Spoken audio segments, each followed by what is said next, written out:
Ladies and gentlemen, welcome back to the Cool Ideas channel. I'm thrilled to have you here, and if you're anything like me, you're probably a sucker for stories about obscure cars that only a handful of people will ever see.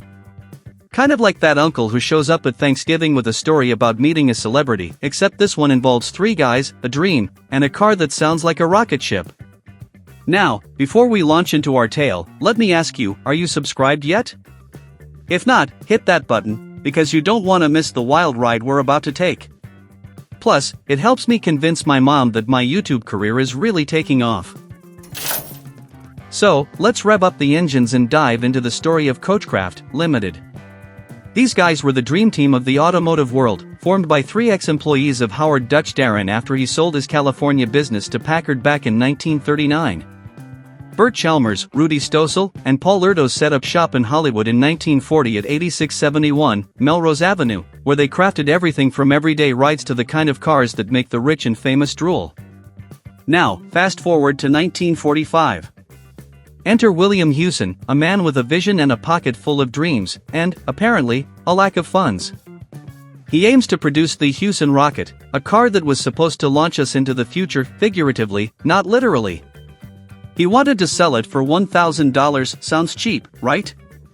Well, back then, the average car cost around $1,120, so you'd better believe folks were looking for a good deal.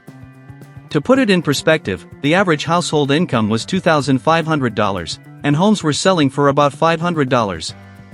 A steal.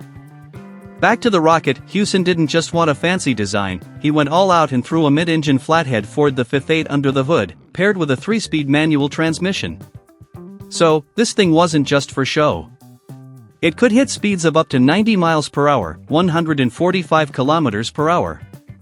And now the financial twist. Hewson ran out of cash just as they finished the body. Picture him showing up at Coachcraft, all proud and saying, "Boys, isn't she beautiful?" And they're like, "Yeah, she's a beauty, but where's our $16,000? Hewson's response? I'll get back to you on that." Coachcraft had no choice but to keep the Rocket on display in their showroom, sitting there like the Hollywood star that never got its big break.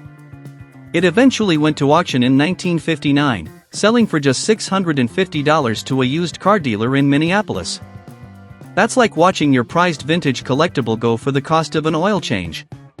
And there you have it, the wild ride of the Hewson Rocket, where dreams of high-speed Hollywood luxury met the cold hard reality of running out of gas, financially, anyway.